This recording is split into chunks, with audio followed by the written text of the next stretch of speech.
Diretamente do Brasil, Brasília, Distrito Federal. Quem vos fala, mestre Dinho, trazendo sempre informações na palma da sua mão, com notícias de utilidade pública, nacional e internacional. O mestre Dinho, eu quero aqui, antes de iniciar esta live, eu quero falar sobre o Pix do juiz Oscar Aníbal Chapan. Pix, Oscar Aníbal Chapan, @gmail.com. Repito, Oscar Aníbal Chapan, @gmail.com.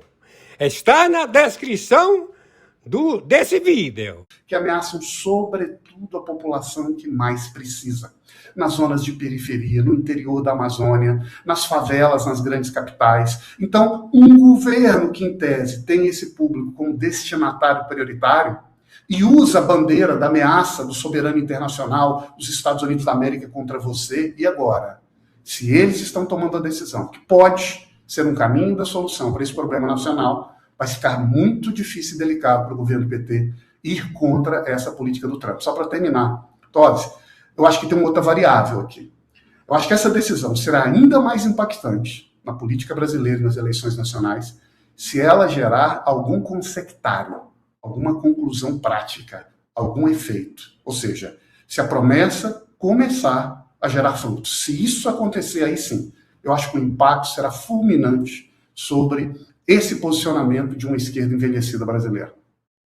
O que a gente tem que considerar, não é, Vargas, doutor Adriano e Francisco, que o PCC, o CV, eles há algum tempo já deixaram de ser organizações que atuam apenas no território nacional. São as maiores organizações terroristas das Américas, né? O PCC é o maior das Américas, com 40 mil membros, se estendendo. Aí a gente vai ver de novo a postagem do... Agora sim temos a postagem do Marco Rubio. O que ele diz ali, ó, sua atuação se estende por toda a nossa região e por todo o país. E são duas das organizações mais violentas. Então a gente tem organizações super violentas, ultranacionais, né, ou transnacionais, melhor dizendo. Então não há como imaginar que é um problema doméstico, que não estão se metendo na nossa soberania aqui. O papo de soberania agora não vai colar, doutor Adriano, porque essas duas organizações, elas não estão nem aí para as fronteiras, haja vista o terror que espalham também na Bolívia, na Argentina, na Colômbia, e, enfim, até nos Estados Unidos tem integrantes do PCC presos lá, perseguidos, e estão levando drogas, estão lavando dinheiro, fazendo o diabo em relação à corrupção que praticam aqui, mas virou uma multinacional, né? Então, sendo uma multinacional, não é problema exclusivo nosso, como queria fazer crer o presidente Lula, e que a gente não conseguiu resolver miseravelmente, falhamos em resolver esse problema. Deveríamos agradecer até se viesse aí o Milei, outros presidentes, o presidente americano, outros governantes oferecendo ajuda, porque efetivamente a gente está precisando de ajuda, de inteligência, e como disse o Vargas, se essa ajuda vier agora, se começar a produzir resultados, aí o governo Lula vai passar uma vergonha, né, daquelas, porque estava tentando segurar esse tipo de resultado, esse tipo de fruto que pode surgir, talvez nos próximos meses. A gente sabe que não é imediatamente que a coisa gera resultados, mas os americanos não vão simplesmente assim, declaramos como organização terrorista e fica por isso mesmo. Então, segue a vida, só saber que existe um selo ali para essa turma. É mais do que só colocar um selo, né? É também mudar a abordagem e mudar o combate a esses criminosos, doutor Adriano. Porque há uma integração aí entre PCC, Comando Vermelho, o narcotráfico lá na Colômbia e os cartéis do México. Eles hoje estão interligados efetivamente. É preciso lembrar que o pessoal lá de guerrilha da Colômbia treinou o pessoal de PCC e Comando Vermelho no Brasil. Eles hoje têm táticas de guerrilha, inclusive nas favelas. Veja que eles hoje têm acesso a armas de primeira qualidade, drones para atacar a polícia. Então, é uma organização criminosa realmente com capilaridade, com recursos e com treinamento. E esse treinamento ele se mostra no enfrentamento com a polícia.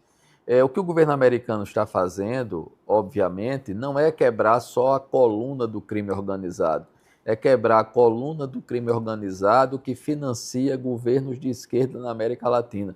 Nós não podemos entender a lógica de colocar essas organizações como terroristas sem compreender que os Estados Unidos têm hoje uma visão clara do que a América Latina se transformou, inclusive contra interesses americanos e favorecendo interesses chineses. Essa é uma questão de geopolítica. A briga é muito maior do que a gente está imaginando, e o que o presidente Lula fala sobre soberania, não tem nada de soberania, não é esse o ponto. Vou lhes dizer mais, eu falei sobre o Saab e esqueci de dizer que o ex-presidente do México, Obrador, que é muito articulado com a esquerda brasileira e muito articulada com a venezuelana e com a cubana, também está sob investigação americana. Então, quando você pegar o Obrador no México, você vai pegar os cartéis todos. Hoje, para vocês terem uma ideia como isso é sério, a questão de Comando Vermelho, eu estou dando amplitude maior que a do Brasil, para que a gente possa compreender a complexidade do tema.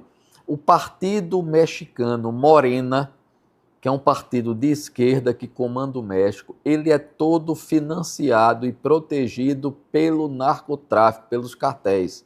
Os cartéis hoje comandam a política mexicana. O partido Morena, a começar da própria presidência da República, é todo financiado por esses grupos, pelo narcotráfico. Então, isso que os Estados Unidos estão fazendo, na verdade, é colocar mais do que a mira nessas estruturas criminosas de narcotráfico, de fentanil e o que for, olhando também para as estruturas políticas construídas ao derredor disso. Há uma simbiose entre grupos políticos de esquerda, e é triste dizer isso, mas é a realidade. A política está criminalizada. Esses grupos políticos de esquerda, hoje, Colômbia, México, Espanha, tá certo? E antes a Venezuela. Vocês terem uma ideia, a presidente atual da Venezuela, que hoje não tem poder nenhum, porque quem manda são os Estados Unidos na Venezuela, a Delcy, ela é sócia desse pessoal. Há uma relação financeira com a família Castro. Então, nós estamos falando aqui, em bom português, do Foro de São Paulo, todinho envolvido nisso. Então, quando a gente fala de Foro de São Paulo, a gente está falando dos fundadores também. Então, não seja surpresa, quero crer que não e rezar que não, mas você ter desdobramentos, isso que o Vargas falou agora. Se houver desdobramentos, serão desdobramentos políticos, financeiros também, que vão abalar estruturas que se montaram politicamente a partir desse dreno financeiro, né, que vem pelas fronteiras, que vem em forma de drogas, em forma de armas, em forma de dinheiro, em forma de proteção e apoio político. É nisso que o governo americano está atirando. E aí mostrando claramente o seguinte: nós temos aliados nesse sentido. Quem estava lá para dar a notícia? Flávio Bolsonaro. E agora o Tosi foi muito preciso nisso. Como é que o governo Lula vai dizer: eu sou contra isso, por causa da soberania, protege o Comando Vermelho e o PCC? Quer dizer, não vai colar, vai ficar muito ruim para o governo brasileiro se tiver uma postura que não seja o apoio agora a essas medidas. O senador Flávio Bolsonaro, pré-candidato à presidência, foi bem sucinto no comentário, né? Ele reproduziu a decisão do Marco Rubio e colocou grande dia. Bom, e como tem reagido o governo Lula, chega aqui a informação, estou vendo aqui no noticiário, que o chanceler, ex-chanceler e assessor especial para assuntos internacionais do Lula, o Celso Amorim, disse que isso não pode ser pretexto para a intervenção. Veja só o que ele falou. Segurança pública é um tema fundamental para o desenvolvimento socioeconômico. Crime organizado é um mal que tem que ser combatido. Cooperação internacional é bem-vinda, especialmente em temas como lavagem de dinheiro e contrabando de armas. Pretexto para a intervenção é inaceitável. O Celso Amorim, a gente sabe que é é o lado do cérebro ali que pensa as coisas internacionais para o Lula, né, Scorsin? Então já vem aí a letra do que eles vão dizer. Pretexto para intervenção, não aceitamos isso, aqui quem manda somos nós, e o PCC e o CV que vão correr para baixo da saia de um governo que assume esse discurso, né? Sim, porque se a intervenção vier é porque não houve intervenção do governo brasileiro para tentar atacar essas organizações. Mas tem uma coisa que a gente já pode claramente saber, né? O Lula está numa sinuca de bico agora, porque soberania, se ele ignora, ele perde, mas se ele compra, ele também perde, né? Ele dá ao adversário a condução do país, de certa maneira, né? Então ele não tem muito para onde correr, ele realmente não tem muito para onde correr. O que vai restar vai ser essa suposto medo de uma intervenção americana, mas aí essa intervenção não vai ser usada somente no sentido de uma invasão de soldados para lutar contra o PCC aqui, não. O que eles vão pegar é a intervenção americana nas eleições brasileiras. O que vai ser construído vai ser esse discurso para que, se der tudo errado, eles tenham alguma forma de tentar no tapetão alguma coisa lá para frente. Dado o estado em que nós estamos na nossa justiça, não dá para se duvidar de absolutamente mais nada. Mas se o governo insistir em ir por esta linha, né, da coisa da intervenção, mas de alguma maneira impotente, sem conseguir contrapor nada, ele perde muito mais do que ele imagina, né? Vai restar ficar falando de intervenção americana na eleição. E é curioso que essa relação da esquerda com o crime organizado, e no Brasil particularmente, principalmente com o Comando Vermelho, isso está muito bem documentado. Eu não vou me lembrar agora de cabeça, né? A notícia veio durante o programa, mas não tinha pesquisado isso antes, mas você tem alguns livros que documentam muito bem que a criação do Comando Vermelho se deu dentro dos presídios cariocas e quem foi treinado, né, quem os treinou para ações de guerrilha foram os guerrilheiros de esquerda da época lá dos anos 60. Né, em que eles doutrinaram muitos deles, porque havia toda dentro da ideologia de esquerda, né, havia aquela coisa que os marginais, eles tinham que ser, digamos assim, soldados dessa revolução, contra a burguesia, etc. e tal. Então se via o bandido como sendo uma espécie de Robin Hood, né, como sendo uma espécie do vilão bom, né, do anti-herói que precisaria entrar nessa luta. Então quando esses guerrilheiros vão para a prisão, nos complexos prisionais cariocas, eles treinam, eles ensinam, e surge o Comando Vermelho como uma entidade estruturada, justamente porque aprendeu ali. E aí, com tudo que o doutor Adriano nos contextualizou dessa dimensão continental, e quando você vê com quem é mais próximo essas entidades narcotraficantes, vamos lembrar das Farc na Colômbia, que era guerrilheira também de esquerda, né? É muito difícil que, se de fato for enfrentado essas organizações, é muito difícil que isso essa bomba não estoure no colo da esquerda mundial como um todo, e mais particularmente da latino-americana e a brasileira. Né? Então, de fato, aquela coisa, eu brinco sempre daquela imagem de jogar mercúrio no formigueiro. Se você nunca viu, veja uma imagem do YouTube do que é jogar mercúrio no formigueiro. É basicamente isso. Mas é como também disse o Vargas, se isso ficar somente na declaração, sem que nada prático seja feito, também a coisa fica aí, dura um tempinho e aquilo fica esquecido. Né? Vamos ver qual vai ser o movimento de fato do Lula com relação a isso, se vai ficar quieto, se vai se pronunciar, se vai tentar levantar a bandeira da soberania, mas me parece um cheque, né, o cheque antes do cheque-mate do xadrez, pelo menos em relação a essa dimensão da segurança pública, que é sempre bom lembrar, é o principal ponto nas eleições, né? É aquilo que vai, de fato, definir muito o voto.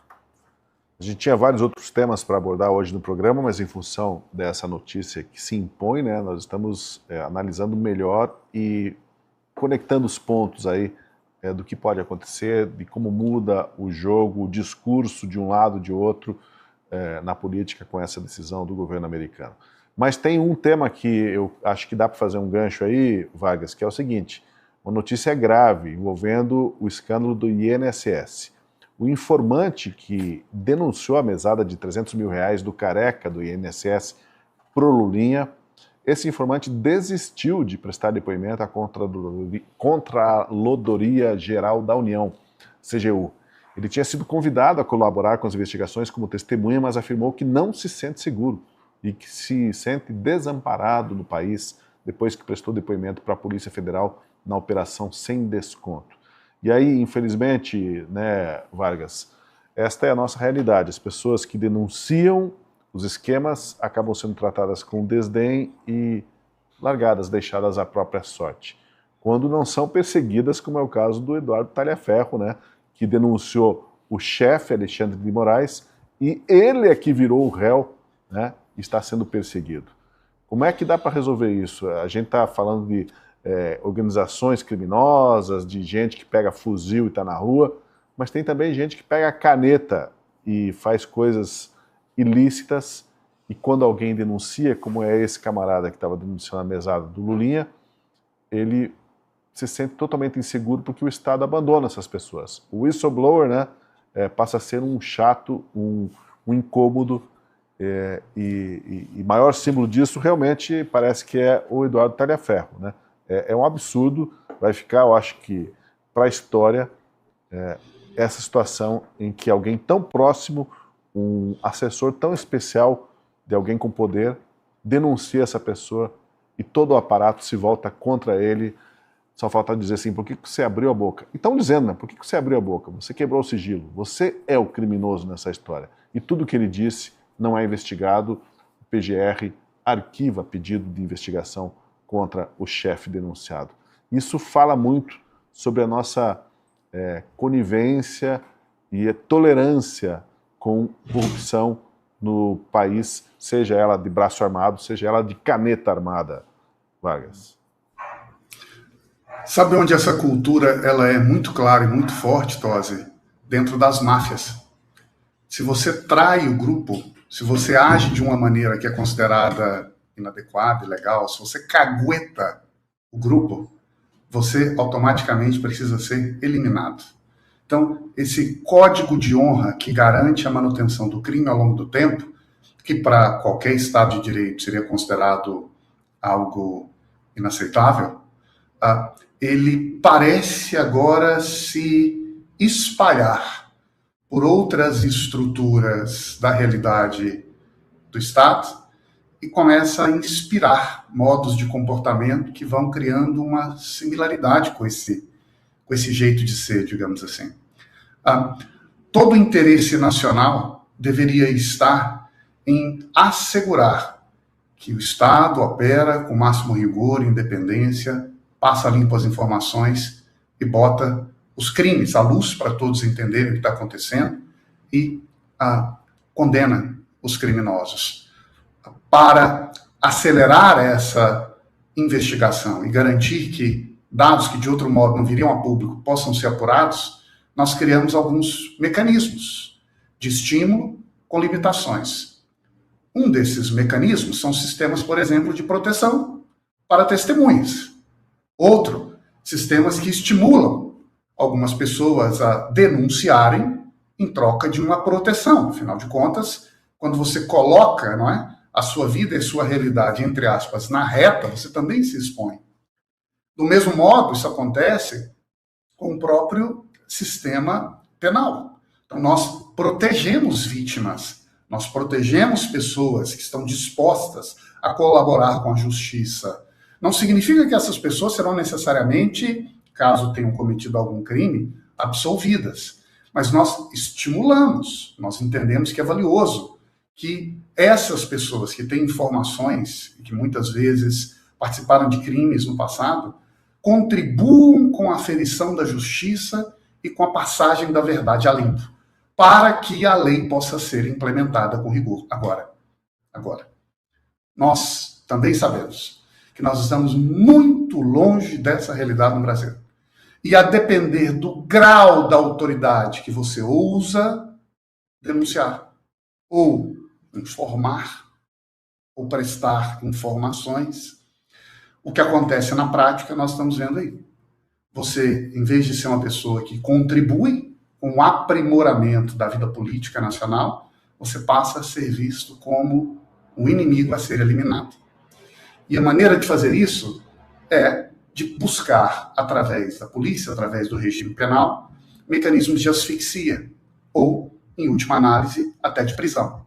E não é por outro motivo que a saída que essas pessoas buscam para se proteger contra esses abusos de Estado é se utilizar das prerrogativas de direitos fundamentais que outros Estados democráticos têm para pedirem abrigo, asilo, na Itália, na Espanha, nos Estados Unidos, em Portugal, entre outros países. E o fato de algumas dessas pessoas, de fato, terem conquistado proteção jurídica lá, sinaliza exatamente o tipo de problema que nós estamos discutindo aqui. Um Estado que deveria utilizar os seus recursos para passar a limpo os escândalos de corrupção, para corrigir os abusos aplicando a lei brasileira, faz o contrário. E aí já não é mais uma violação a uma pessoa. O que nós estamos vendo são estados no exterior questionando o posicionamento do Estado brasileiro segundo um conjunto de critérios de direitos fundamentais. Então nós temos um regime que protege direitos fundamentais ou nós temos um regime que persegue pessoas que ousam contribuir com informações que são importantes para a nossa própria garantia dos direitos fundamentais. Ficou um pouco longo, mas eu creio que o ponto é esse. Pois é, a gente precisa falar sobre crimes, sobre atentados, sobre organização terrorista. Olha como que estamos no país. A revista Veja revelou hoje que a Polícia Legislativa do Senado registrou um boletim de ocorrência para investigar um possível atentado que estava sendo planejado contra o senador Flávio Bolsonaro. A denúncia teria partido de um vídeo em que um funkeiro chamado MC Misa acusa a influenciadora Deolane Bezerra, que foi presa recentemente por envolvimento, olha só, com o PCC. Ele acusa essa influenciadora Deolane de planejar um atentado contra o senador e candidato à presidência. Veja só o trecho dessa conversa em que ele faz essa acusação e que agora motivou pedido de abertura de uma investigação.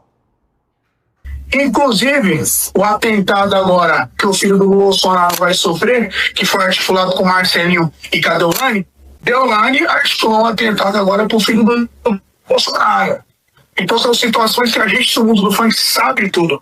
A gente sabe o que tá acontecendo. Peraí, Misa, o que você tá falando aí, Misa? Ó, rapaziada, deixando claro que é a responsabilidade do MC Misa, ele tá vindo aqui na condição de entrevistado, não é opinião do canal. Ô Misa, você tá falando que a Deolane mandou um atentado contra o filho do Bolsonaro, é isso mesmo? Contra o Flávio Bolsonaro, porque sabe que se o Flávio correr risco de ganhar, é uma fera danado, tanto para a esquerda quanto para pessoas que ela carrega junto com ela, entendeu? Bom, claro que isso precisa ser investigado, pode ser só uma conversa frouxa, né, de podcast, de entrevistas, mas ninguém faz isso assim gratuitamente, né, assim, do nada, porque são coisas graves, né, doutor Adriano? Então, há aí motivo para uma investigação. Essa relação entre crime organizado e política, ela se revela também na parte da violência de assassinato da oposição ou de quem está desafiando esse sistema. Observe que isso aconteceu com o Bolsonaro, né, o pai, o Jair, na eleição de 2018. Isso aconteceu com o Donald Trump na eleição dele. Ele chegou a ter um atentado à bala, inclusive, que feriu, por sorte. Se ele não vira a cabeça um pouquinho, ele tinha morrido. Né? Depois tentaram matar ele em casa, em Mar-a-Lago, e o criminoso foi preso, atentado. Você teve a mesma coisa, Tosi, Escorcin e Vargas, na Colômbia, para essa eleição, mataram o Uribe, que era o candidato que tinha as maiores chances de ser eleito, oposição ao Petro e, portanto, ao crime organizado local colombiano, as Farc e companhia. Então, essa questão da violência, ela não é para se negligenciar. E veja, obviamente que quando um MC desse aí, um funkeiro, ele bota a cara numa entrevista, porque isso é uma entrevista entre eles lá, isso estava divulgado na rede social, né? Ele bota a cara e faz uma acusação dessa, aí vamos lá, a Deolane foi presa vinculada a quem? Está vinculada ao PCC. Ela está presa como uma influenciadora que participava dessa questão, inclusive de lavagem de dinheiro. Então não é Deolane, obviamente, que é a líder, ela é parte de um esquema. Então é por essa razão que essa decisão do governo americano de colocar o PCC e o CV na lista de terroristas e ter uma investigação e um acompanhamento do trânsito, inclusive, desse dinheiro, da circularização dele, inclusive no mercado financeiro brasileiro, inclusive essas questões, por exemplo, do Banco Master e de fundos ali, tinha discussões sobre lavagem de dinheiro do PCC. Eu falei sobre isso mais cedo. A mesma coisa tal do Refit, a mesma coisa de outras instituições, as tais fintechs que o Scorsin chegou a falar. Quer dizer, a gente não tem uma dimensão do tamanho disso. E óbvio, está claro que do mesmo jeito que tentaram matar o Bolsonaro, o Flávio não tem de graça andado com colete à prova de bala. Agora você imagine, aí ele está falando sobre esse assunto de PCC e de CV. Vai nos Estados Unidos, quando volta é anunciado isso, de que essas duas organizações criminosas agora são organizações terroristas internacionais. Aparece uma notícia dessa, é para ser negligenciada, é para achar que isso é brincadeira? É óbvio que não é. Isso é coisa séria. Inclusive, a proteção que os órgãos públicos devem dar ao candidato tem que ser aumentada, porque já tivemos a experiência de violência numa eleição. Não é possível que o filho agora venha a ser vítima por negligência dos órgãos de segurança do país. Se há uma denúncia, tem que ser apurada, mas isso só não basta, é preciso proteção. Pois é, a gente sabe que nesse universo, digamos, paralelo ou marginal, no duplo sentido da palavra, há uma proximidade em vários desses músicos e funkeiros com esse pessoal ligado ao crime, né? Por vezes, um e outro se confundem seus papéis, suas funções e até nas letras das músicas. Então, há de se ter uma investigação sobre isso e, de qualquer forma, o senador Flávio Bolsonaro afirmou hoje que ele está arriscando a própria vida por milhões de pessoas que vivem em áreas dominadas por essas facções.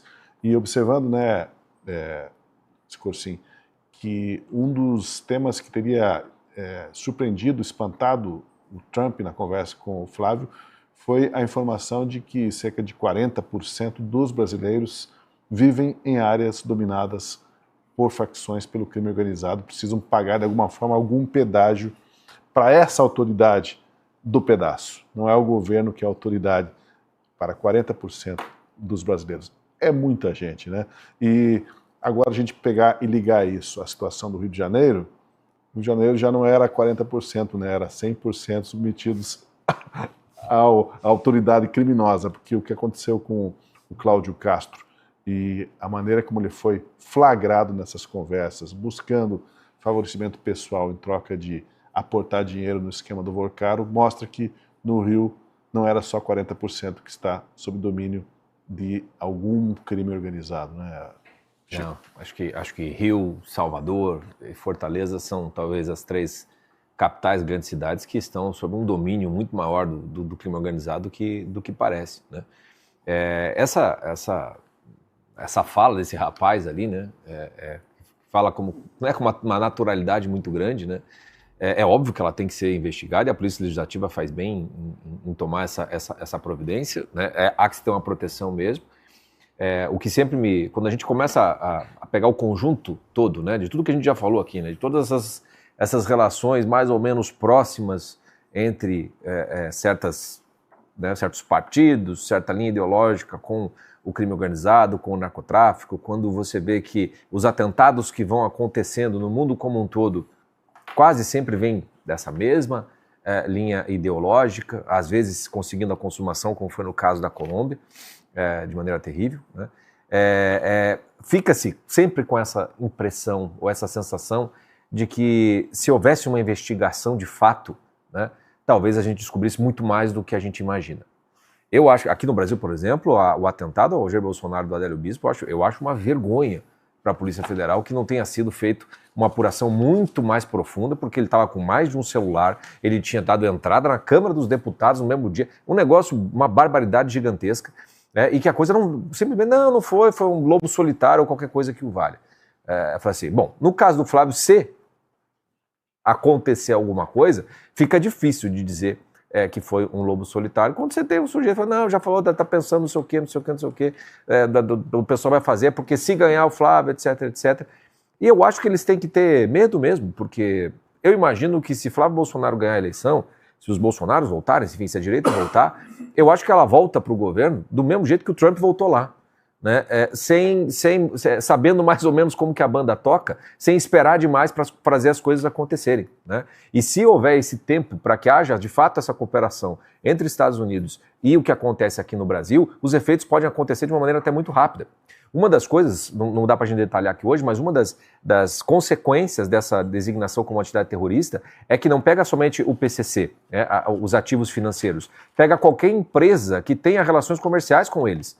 Então, quando a gente para pensar, com já de postos de gasolina, de distribuidoras de combustíveis, de fintechs que estão ali, por isso que o assessor do Lula veio falar que vai colocar em risco as empresas. Ele falou assim, bom, não é que o governo americano coloca em risco as empresas, essas empresas se colocarem em risco a partir do momento que querem ganhar dinheiro com o narcotráfico. Né? Então, se começar a realmente mexer em tudo isso, né, pode-se ter um efeito saneador para muito além do que parece, né? Para muito além apenas do crime organizado como tal, mas talvez na própria estrutura da sociedade como um todo, porque as relações hoje em dia são muito brincadas em vários setores e é impossível que o PCC e o CV não estejam nas altas esferas, tanto do Poder Executivo, como do Legislativo, como do Judiciário. Quer dizer, se os americanos de fato forem fazer o que eles estão dizendo que vão fazer, é para estar, eu imagino que o Palácio do Planalto está como barata voa.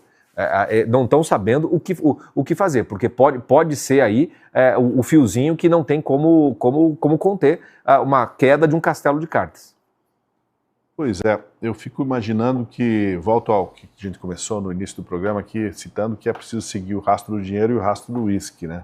E eu não posso encerrar o programa sem fazer menção aqui aquela degustação de 5 milhões de reais, né, proporcionada por Vorcaro para o Cláudio Castro e mais alguns, ela tinha sido feita previamente lá em Londres, né, no George Club, e lá estavam, tem até algumas imagens do George Club aí, nesse lugar. Imagina quanto custou a brincadeira para a degustação, e nessa degustação prévia, antes de ser feita para o Cláudio Vorcaro, estavam lá o Alexandre de Moraes, o Dias Toffoli, o Gilmar Mendes, Paulo Gonet, Ricardo Lewandowski, o Hugo Mota.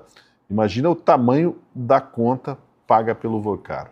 Então, fica a dica para as autoridades americanas e, enfim, as autoridades brasileiras, a Polícia Federal deve saber, né, obviamente disso, deve seguir também o rastro do uísque. E a gente quer e espera que surja alguma operação, né, que vai investigar isso. E não que resolvam investigar o homem lá, o chefe do restaurante, né? Não vamos investigar quem estava consumindo uísque, vamos investigar quem que trouxe, quem que abasteceu o restaurante com esse uísque caro, que absurdo. Manda prender o mensageiro, o entregador do uísque em Londres e em Nova York, né? Bom, é isso. Eu quero agradecer muito a participação de todos. Doutor Adriano, por gentileza, só mostra a capa do seu livro aí. O senhor está numa nova edição de Direito Eleitoral, né? É a 11ª. A 11ª edição. Doutor Adriano Soares da Costa é especialista nessa área. Eu estou do prazer de estar aqui com vocês. Não queria encerrar o programa sem dizer que o clima, para quem não está, a primeira vez que eu estou aqui, é a Gazeta do Povo, o ambiente é um ambiente super agradável, me senti super bem acolhido aqui. Estou até com a minha esposa aqui acompanhando nos bastidores, então é uma alegria a todos fazer parte do programa e dizer que você assinem a Gazeta do Povo porque é um jornalismo sério e me dá muito orgulho estar nessa bancada. É um prazer tê-lo com a gente e, além de estar sempre conosco online, hoje também aqui presencialmente. E volte mais vezes, será sempre bem-vindo. Obrigado, Chico, obrigado, Vargas, obrigado a todos que nos acompanham. Até o nosso próximo encontro. Eu estou já na descrição, né, dessa transmissão ao vivo. Ok? Então, vocês poderão verificar que tem uma frase, e no final da frase, logo aí no topo, tem a palavra mais. 4 letras. Mais. Indica o que acontece. Para vocês entrarem na descrição, né, do celular, do tablet, do notebook ou do computador, clica. Então, vocês clicando aí, vocês vão entrar, observar. né, que existe uma palavra perfil social. E depois do perfil social vem Mercado Livre. E está escrito, canal Mestre Dinho.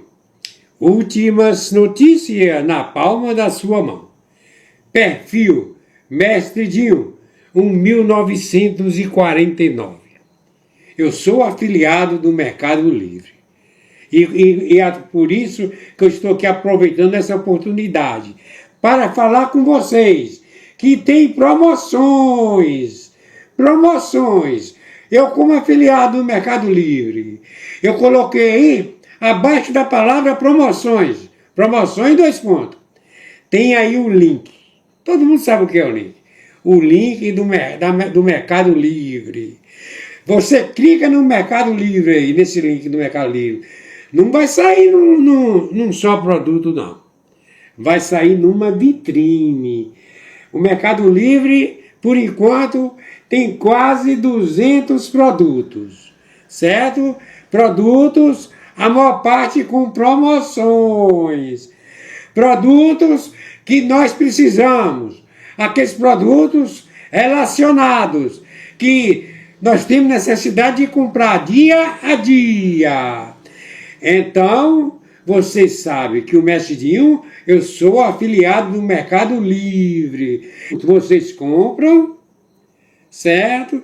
Vocês negociam no parcelamento, né? Se é com 10 parcelas, ou com 12, ou com 18 ou mais, depender, tem de entrar aí, né, certo? Na descrição, no link do Mercado Livre.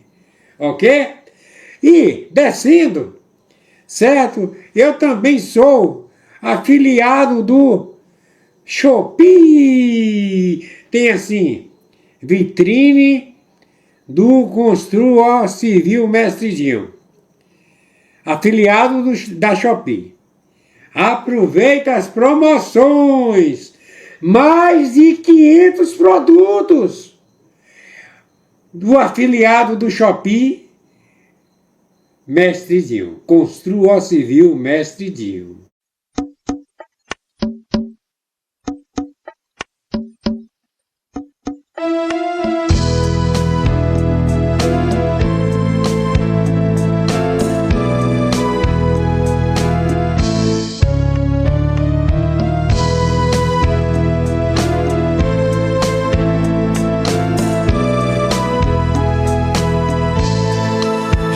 Traz um sorriso, um novo amanhecer, nos leva ao paraíso, a vida renascer, novo dia raiou, a paz no coração, tudo novo se tornou, alegria e mansidão.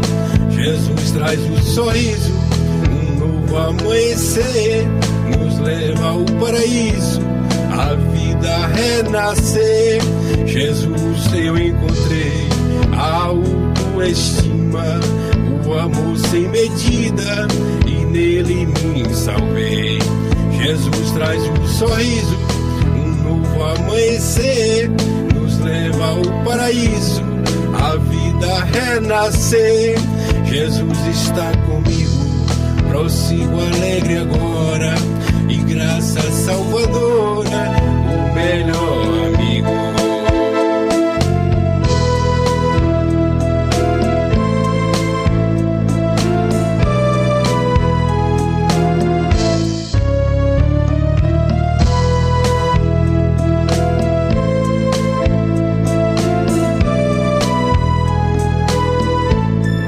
Jesus traz um sorriso, um novo amanhecer, nos leva ao paraíso, a vida renascer. Jesus pensa em mim, como posso temer, com o amor sem fim, Cristo me faz vencer. Jesus traz um sorriso, um novo amanhecer, nos leva ao paraíso, a vida renascer. Dentro do meu coração, tudo novo se tornou, um passado de aflição, novo dia raiou. Jesus traz um sorriso, um novo novo amanhecer nos leva ao paraíso, a vida renascer. Novo dia raiou, a paz no coração, tudo novo se tornou, alegria e mansidão. Jesus traz um sorriso, um novo amanhecer nos leva ao paraíso, a vida renascer. Dentro do meu coração tudo novo se tornou, um passado de aflição, novo dia raiou.